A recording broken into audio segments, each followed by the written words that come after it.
Claudette Colvin, civil rights pioneer, anti-racist hero, and a retired nurse. Welcome to Tell a Friend. So to begin with, Miss Colvin, could you first of all just tell me how you've been doing during this pandemic year and how you've been coping? Well, here at Brookdale, we've been quarantined and we've been locked down, and I've been getting along good. They've been taking good care of me. I'm glad to see that you're doing well, and we're finally seeing the light at the end of the tunnel. So I invited you onto my show because you are this civil rights hero and pioneer, as I said in my introduction. And I really wanted to have you on the show because with my podcast, I highlight Black history.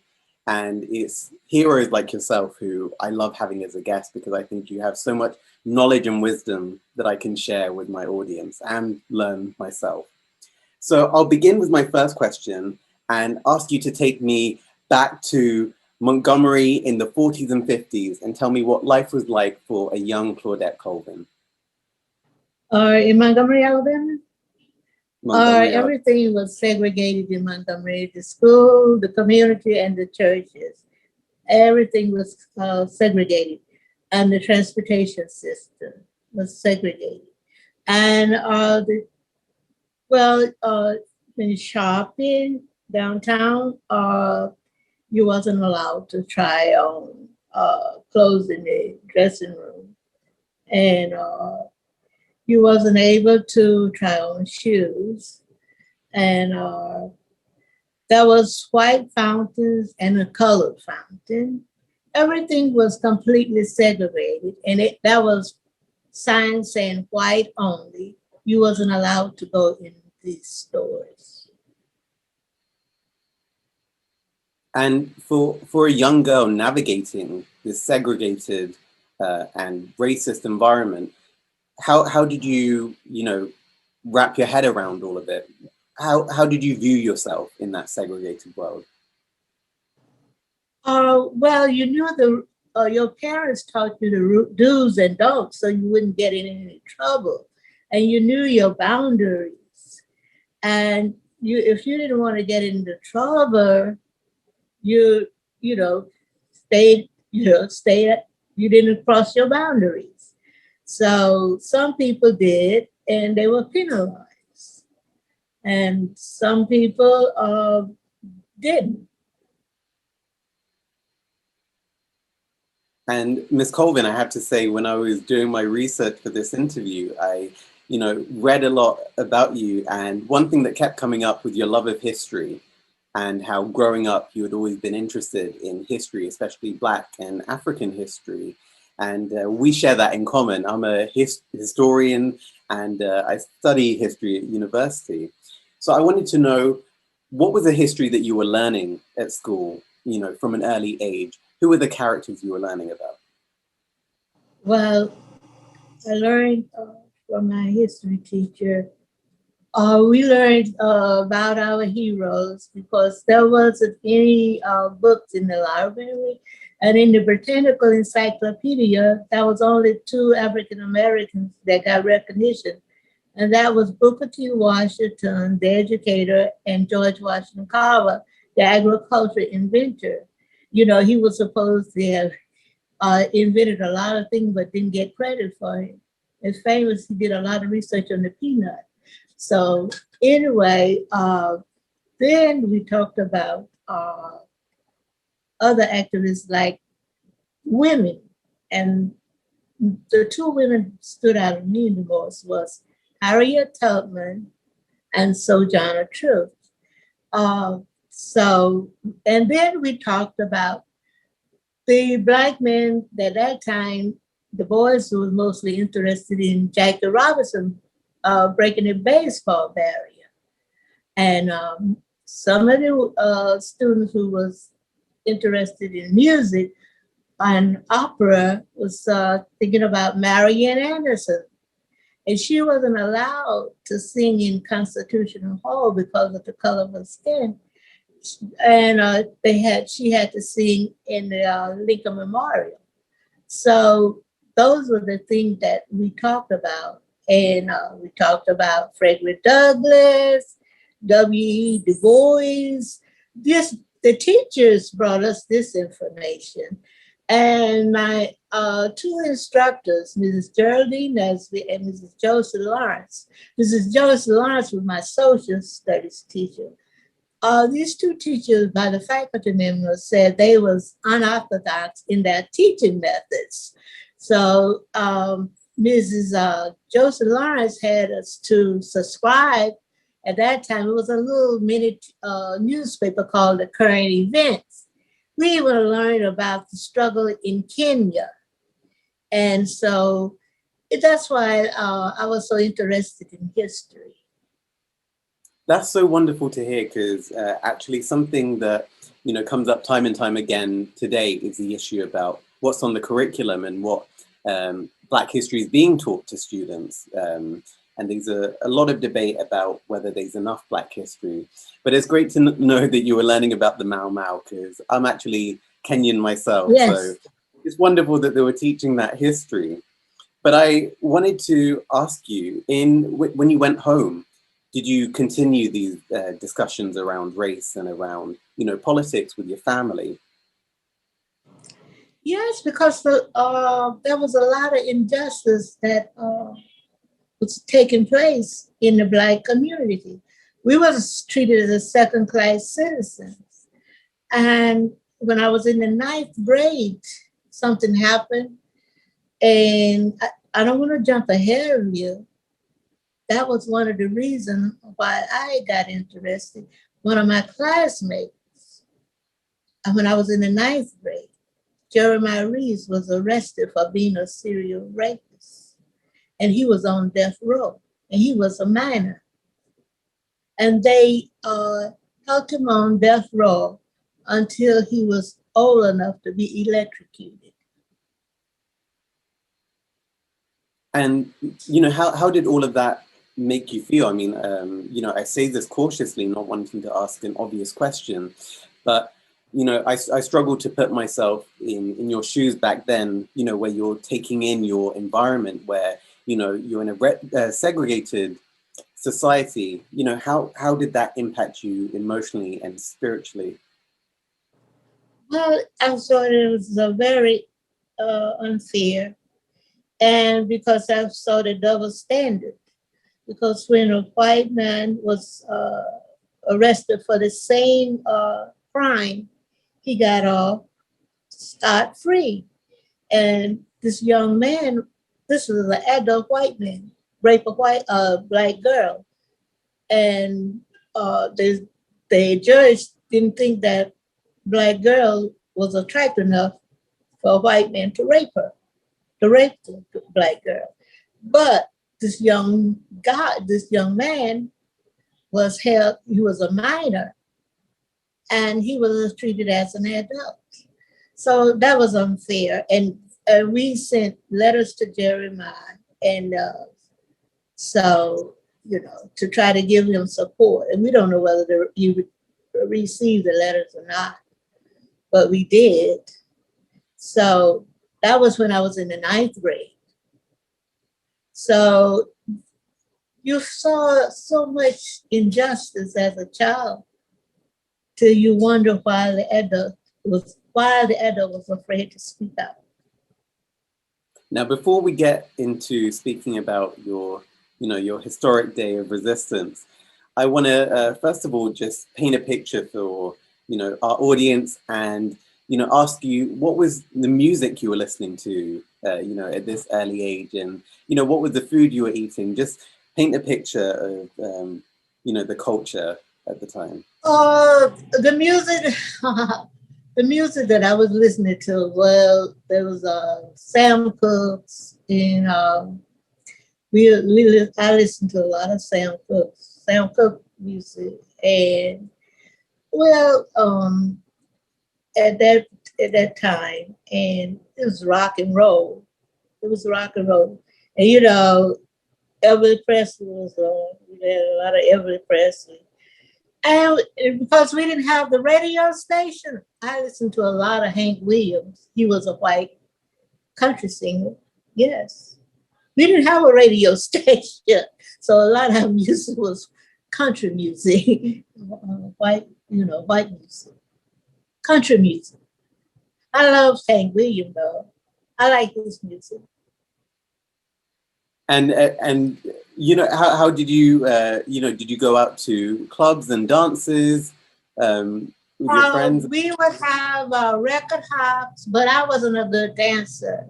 We would have record hops, and you were the best dancer. I was a wallflower.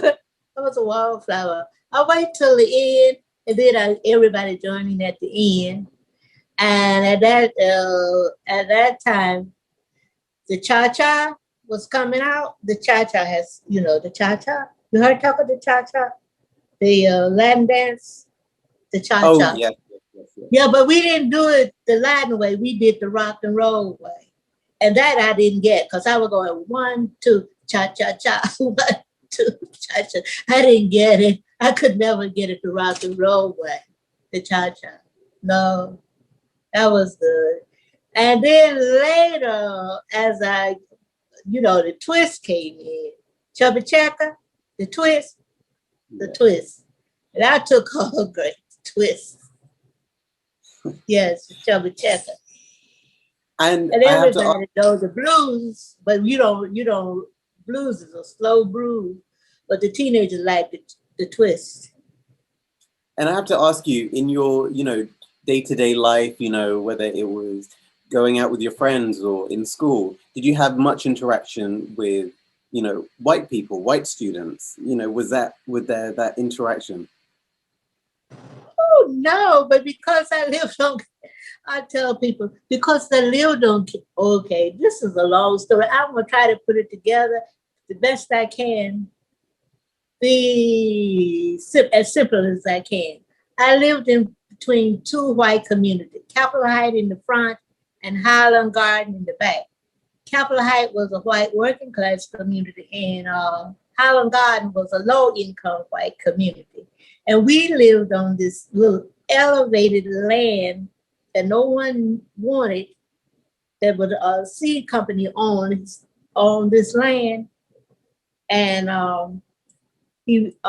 since a lot of African Americans, well, we were called Negroes and colored at that time, was coming from the rural area, they didn't mind. They just wanted a little plot of land, right, to build a home. So a lot of homeowners was on King Hill. It's only 3 long blocks, and and that was the upper Wetumpka Highway that separated the white community from King Hill.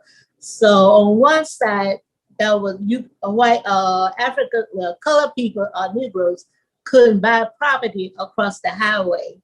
Had to buy, on the one side. That was the Mason-Dixon line, the highway, the upper Wetumpka Highway.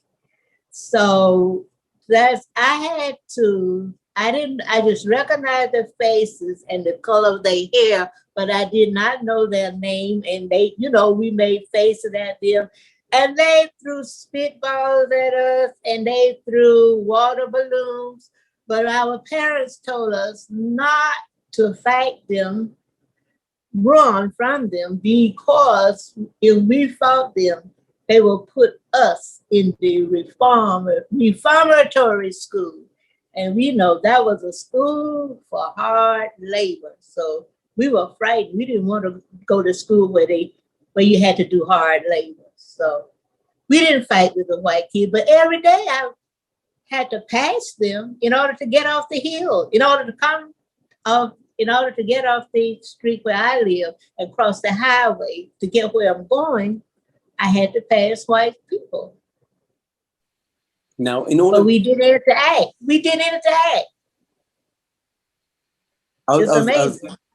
I was going to mention that in the interviews that I've seen of yours, and doing my reading, I read that at school you were even quite a radical back then, and you used to wear your braids. Could you tell me that story? Well, that story because anyway. Well, right now I'm wigging it, but back in the day, I would describe the texture of my hair. I have that little soft nappy hair. And little soft nappy hair is hard to keep straight.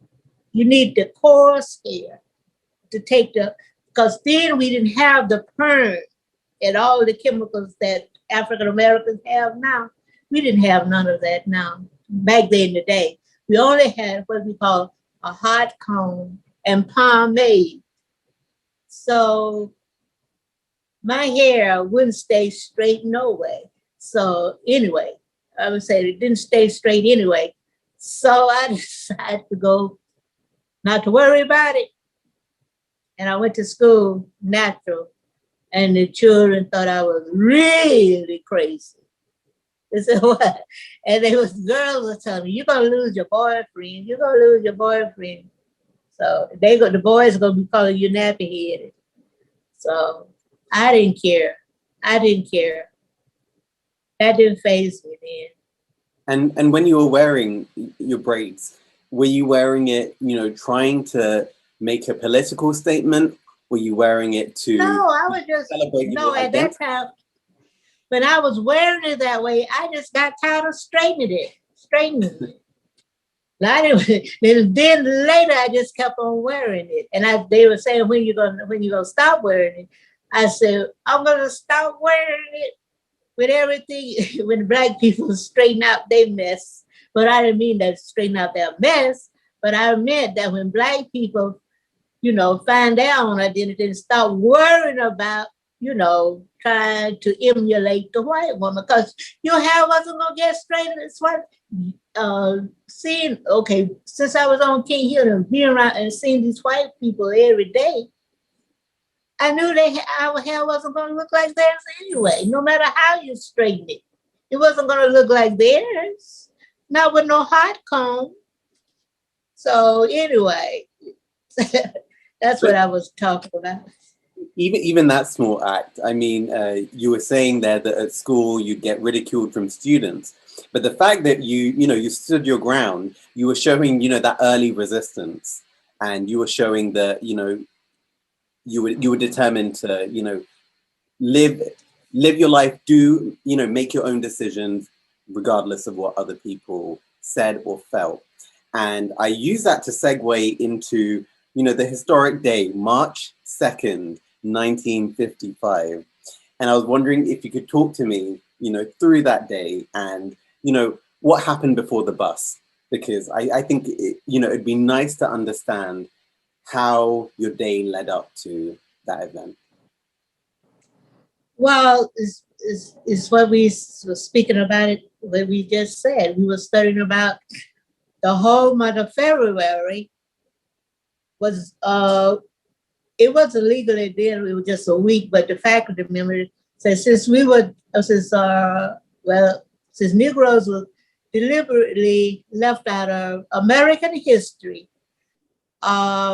we should study it for the whole month. So I had the whole month to talk about all the injustice that was happening nationally and local.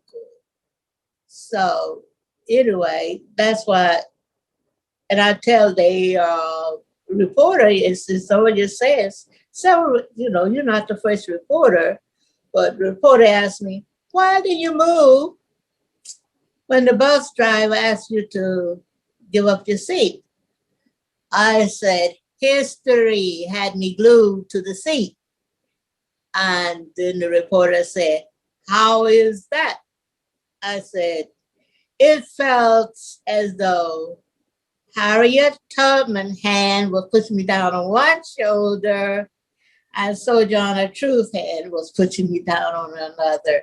And I said, these two iconic women, I had studied about their lives and their struggle and how brave they were.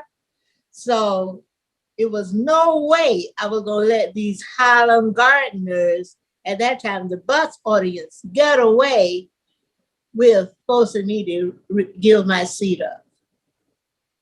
So you're sat on the bus, a white woman has come on, and now you're being asked to move. And you said you felt history, pushing you down and, telling you to remain seated and stand your ground.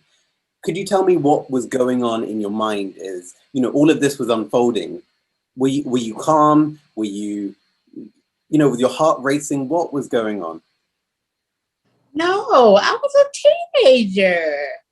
I, I would tell you the Highland Gardeners were people that I was familiar with their faces and their hair color, but we didn't interact. You understand? So they wasn't strangers. They wasn't strangers.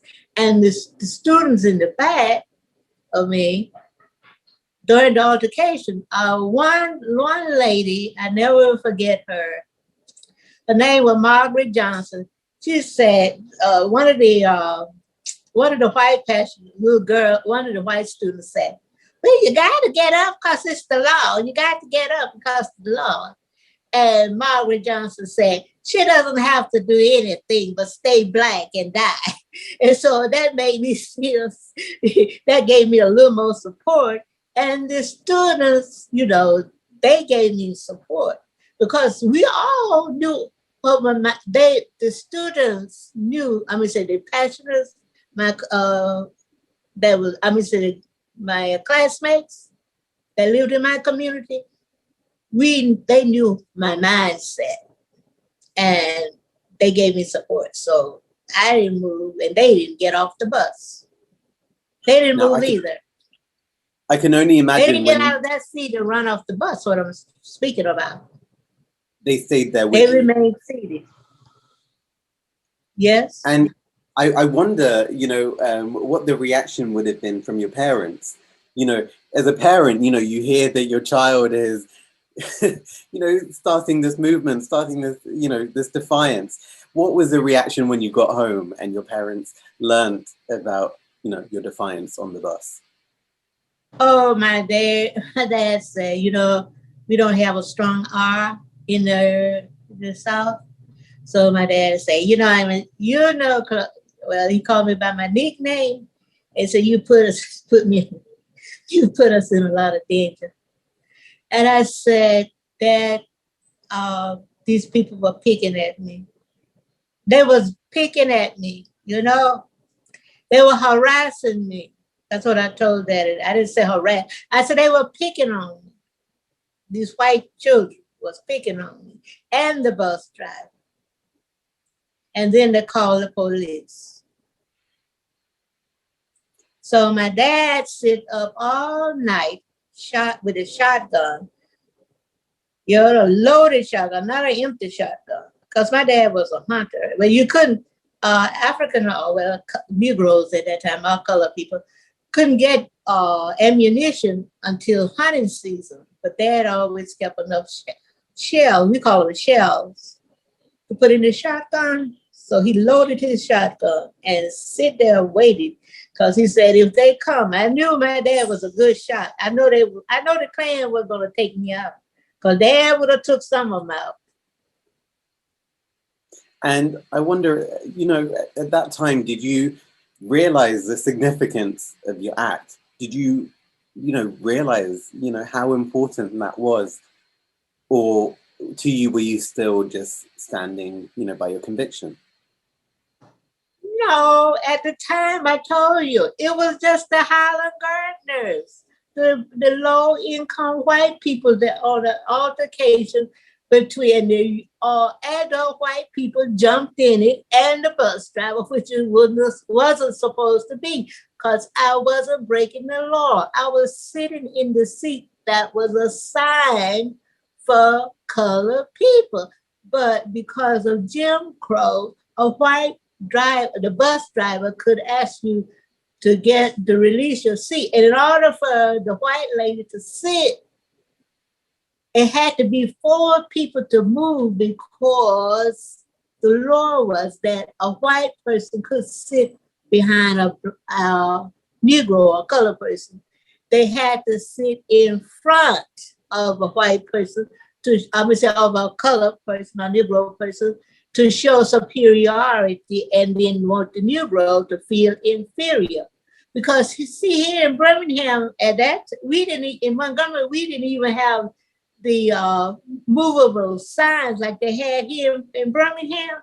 In Birmingham, and maybe because it was a bigger city, maybe that's probably why, in a larger Black community, they had white on one side of the sign and color on the other. And it was movable. And in different areas, depending on the population of the rider, the bus driver could move it so you wouldn't have no confusion.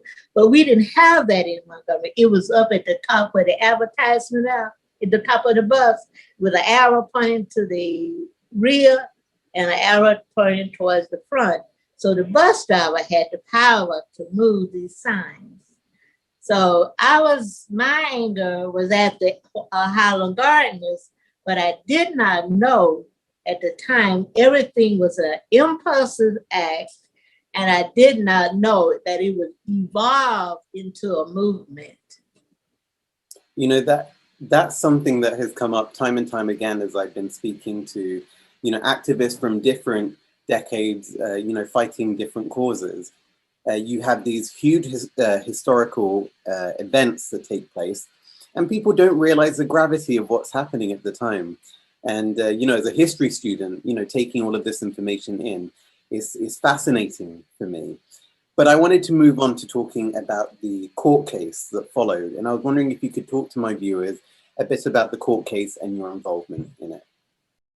The court case was called Browder v. Gayle because it was 4 women. Initially, it was 5 women, Janetta Reese, but she declined because and she almost got attorney Fred Gray disbarred because she didn't notify her husband that she was going to participate. And so there was a little friction going on there. But anyway, she declined. So we ended up with 4 women, and 2 adults and 2 teenagers.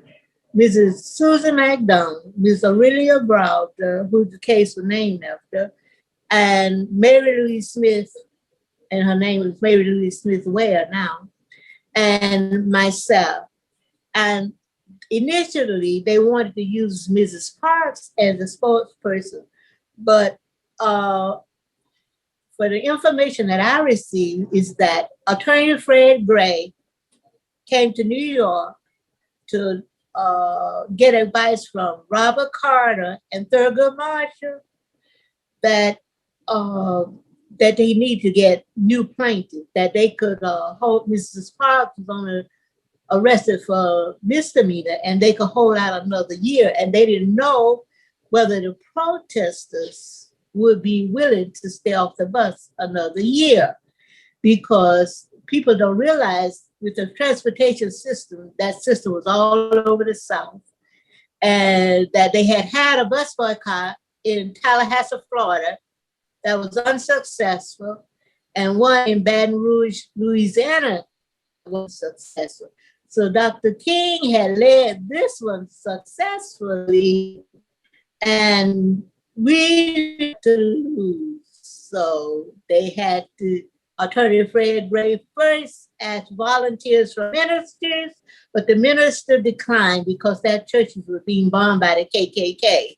And a lot of their livelihood depended on that churches. So anyway, they came back to myself and met the 2 teachers and the 4 women.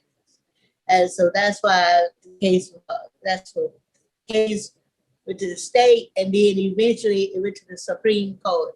And the Supreme Court declared that segregated seating on the bus, segregated seating in transportation was unconstitutional. I was asking about how the media was reporting on your case, and how they were reporting about your defiant moment on the bus. About the defiant moment on the bus, I wasn't highlighting it too much. Most of the ministers, most of the people said that I was an unsung hero. That I was an unsung hero. But the media, most people don't know about Claudette Colvin, not even in the Montgomery area. Most people know about Rosa Parks. They know about her, but they don't know about me. So that's what it is. And the four women, they don't know that most people think that Mrs. Parks, because she refused to give up her seat, that ended segregation. They don't realize a lot of litigation took place because the segregationists had taken it to court, and it wasn't that easy. And a lot of brilliant attorneys had to fight it through the judicial system. And it wasn't just her giving up the seat, not being arrested. And she wasn't on the case. But that don't diminish anything about Rosa and her contribution to the movement. But I think the truth should be out there that the case was the four women. We were one that brought it to a successful conclusion. And, a lot of people, when they're looking at your case, looking at the case of Rosa Parks, which took place 9 months later, a lot of people talk about colorism and how you being of a darker complexion and not fitting, the image that they were trying to, achieve for the movement. In your own assessment, do you believe that's the case? Your story wasn't, promoted by the movement? Well, color is in the African American community because white. I don't know whether it was the anthropologists or who made people believe that the white race period, and people who had white features and you had that look, that image was considered more appealing to the white community than a dark complexion person. I wanted to move on to talking about some recent events. Obviously, we've just ushered out the Trump era in America. And during Trump's, reign, if you like, we saw the issue of race really come to the forefront again. And we saw a lot of, racism, overt racism, that America hasn't seen in a very long time. And I was wondering, what was your assessment of the Trump years and, the hostility that was brewed by his base? Well, I think it was always there, but in the South, the more liberal white now and that minority didn't get a fair, was treated unfairly. But during the during the Trump era, he didn't emphasize it too much, about racism. He said he was the least racist person. But I think racism is mostly based now in the modern day. Racism is based on the economy. As long as we are a minority and we got to depend on other people for our resources and our well-being, we're always going to consider, not as equal to them. Although there's just as many low-income white people, but they identify with the ruling class just because of their skin. But I think Trump used them. I think he really used them, to rant their fears. And the fear is that in the world today, the Caucasian people, I think that's the world, I think that's global. I don't think Caucasian people with more people of color become wiser and educated, and knowing their system, that they're going to get a free pass like they have before. They can't go in, I don't think they can go into any country now and take over without giving something back. But before, they used to just go over and take over, and no consequences was no consequences whatsoever. And I think the fear is the threat of the rising up in the expectation of minorities. And minorities are getting educated, and I know most African Americans feel that education is the tool that you can use to uplift yourself. And I think that is their biggest fear, because as they have been taught that we couldn't, that we didn't want a better life. But there's been rising expectation of people of color.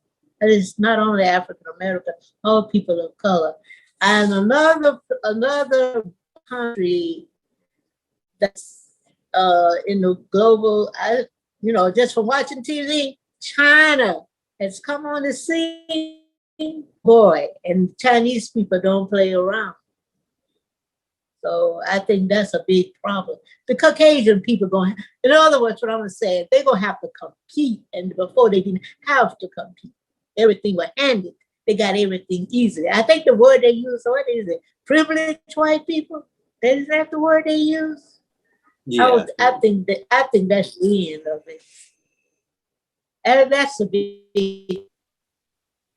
Well, I think you bring up an amazing point there, where you talk about race and class, and I think that's so important, as you're saying, to look at racism with that class dimension, and look at how a lot of Trump's base are actually victim to a lot of the economic pressures that a lot of people, a lot of Black and other people of color are victim to.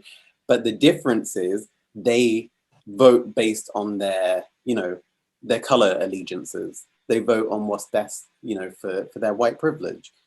I wanted to ask you, what was your assessment of the Black Lives Matter movement that was taking place at Resurge over the summer? Well, I was glad that the Black Lives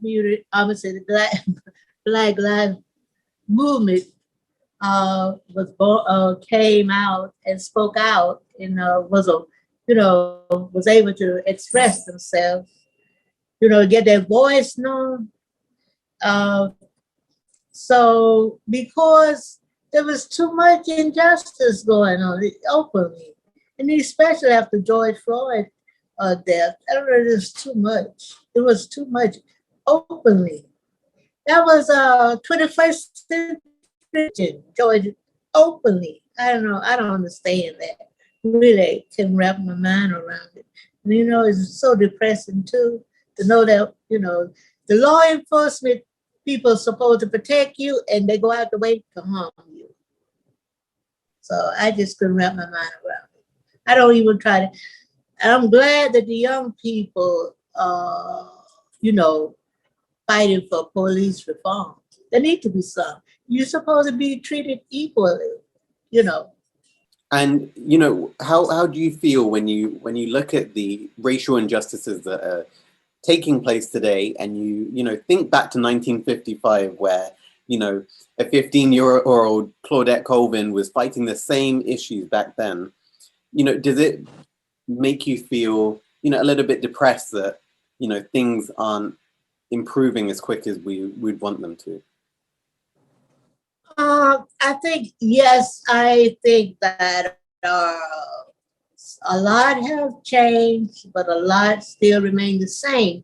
But because no one had really, and this country had really acknowledged that slavery was wrong. They didn't acknowledge that. I don't think there's anything they want, they tried to, but nothing has been said, to address the whole Negro race, that slavery was wrong.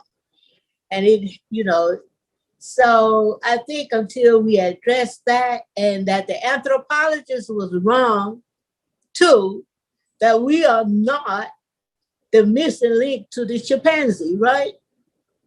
A lot of them were trying to pretend that we were closer to the anthropologists, tried to justify that we were the closest to the chimpanzee, and a lot of people, a lot of scientists believe that we could learn and that we was inferior as a race of people. As a race of people, we are inferior. So all of this has to be addressed until we come to mind is that we are all on this planet and there's no such thing as an inferior human being. You, from day one, you have to learn. I don't care if you're the king, I don't care if you the peasant, you still have to learn. So if you don't live in a healthy environment and you don't have the resources and provided by an adult person, you're going to remain the same. So in the same system, in the same status, But we as human beings, until the white or the Caucasian people acknowledged that, it was always there. But some of the liberal people, they just said a little bit. They wanted, in other words, they wanted to get the best of us, but they wanted to leave well, I'm like this old movie, this old Clint Eastwood movie. But the African Americans are the bad, the good, and the ugly. But the liberals just only want the good people. And the good of what happened to us, I want to inject this. All the good African American, all intelligent African American, and all the successful African American professionals, they left them the ghetto, and they aligned themselves with the Caucasian people and the white community, and left us behind. And I think that was our big mistake. What we got to do now with what we've seen happening now, and it didn't get exposed until that was the only thing I can say Trump exposed us to, that the lack of the cohesiveness in the Black community. So the Black Lives Matter, that's why I'm so proud of them. So they can unite the Black family together. And if we all get together on the same page, we can defeat this racism. I think that's, a great point that you make there, about the importance of, actually taking the present day struggles and actually contextualizing it in the longer history, not only looking at now, but looking, slavery, looking at the way anthropology was set up and how, academia in general was set up to facilitate racism. But before we conclude, I want to finish on a quick fire round of questions. So I'm going to read out a statement and ask you to fill in the blank. So the first one. Fill in the blank. Yeah, to complete the sentence. Okay. So the first one is, the greatest misconception about me is? That I was crazy when I reacted. My biggest regret is? That I didn't get the recognition at an early age. I am most fearful of? Most fearful of racism. I am most proud of? My grandchildren. I'm most proud of my grandchildren. They'll reap the fruit of my labor. And finally, I want to be remembered for? For my contribution. And I was the spark that ignited the Montgomery bus boycott. Miss Claudette Colvin, thank you so much for joining me on Tell a Friend. And I want to tell you, this has been the fulfillment of a dream to be able to speak with you. So I thank you so much. Thank you. You're quite welcome. Thank you.